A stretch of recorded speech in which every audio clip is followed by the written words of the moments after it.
देखो, अलग अलग फोर्सेस के लिए अलग अलग स्पेशलाइजेशन भी होता है, लेकिन उसके बावजूद भी जो काम सामने आए, जो सिचुएशन सामने आए, फोर्स उसे लड़ने के लिए तैयार रहती है, जाएगी, करेगी काम और मिशन पूरा करेगी। भले ही मार्कोस के कमांडोज हो गए, स्पेशल फोर्सेस हो गए, ये अलग अलग सबका अपना अपना एक रोल है। जैसे कि मार्कोस मरीन कमांडोज, ये पानी में लड़ाई करने के लिए उस्ताद होते हैं। हालांकि ऐसा नहीं है कि ज़मीन पे लड़ नहीं सकते, ये कम्प्लीटली ज़मीन पे भी लड़ सकते हैं, लेकिन ऐसा भी नहीं है कि इन्हें हॉस्टेज सिचुएशन के लिए स्पेसिफिकली ट्रेन किया गया है, ऐसा नहीं होता। लेकिन उसके बावजूद भी अगर मार्कोस के सामने या स्पेशल फोर्सेस के सामने कोई हॉस्टेज सिचुएशन आ जाए, तो क्या वो लड़ने नहीं जाएंगे? क्या वो करेंगे नहीं? उस मिशन को करेंगे। They are not specifically designed, but then also they do it. Even NSG एक ऐसी फोर्स है जिसे हर सिचुएशन के लिए ट्रेन किया गया है।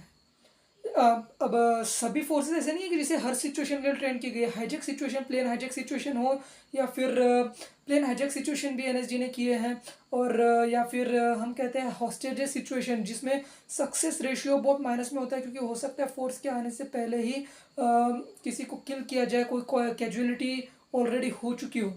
ऊपर से एंट्री पॉइंट एकदम अर्बन एरिया में बहुत कम होते हैं। जैसे कि एक रूम है, तो उसमें एंट्री करने के लिए तो खिड़की है, दरवाज़ा है, वो कोई पता नहीं होता फोर्स को कितने टेररिस्ट कहाँ पर किस कोने में छुपे हैं। अभी चाहे मैं 600 लोगों को भेजूँ, या फिर 100 लोग, अगर मान लो 100 लोग दरवाजे से अंदर आए या 600 लोग अंदर आए, लेकिन एंट्री करने का पॉइंट वहीं पे है, तो हो सकता है कि वो कितने मतलब ज़्यादा कैजुअलिटीज़ हो। वहीं पर NSG इस चीज़ के लिए, अर्बन वॉरफेयर के लिए ट्रेंड होती है, ऐसी सिचुएशंस में जाने के लिए। और NSG मात्र एक है कि जो पार्कर कोर्स भी जिसे कराया जाता है, यानी कि बिल्डिंग से बिल्डिंग पे कूद फांद के जाना, चढ़ के जाना।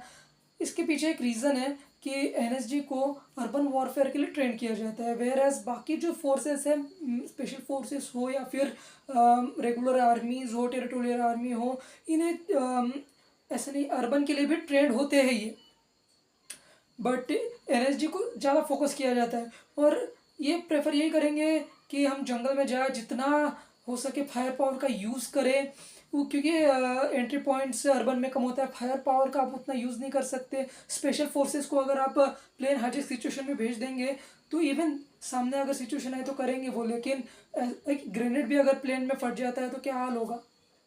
प्लेन दुर्घटनाग्रस्त हो जाएगा, ब्लास्ट हो जाएगा, फ्यूल में आग लग सकती है, गोलियों से भी लग सकती है। इवन SSG-52 ट्रेंड होती है हाईजेक सिचुएशन पे, कहाँ पे बुलेट चलाने, कितनी बुलेट चलाने, क्योंकि गोलियां भी है ना, प्लेन को डैमेज कर सकती है, कुछ भी दुर्घटना हो सकती है।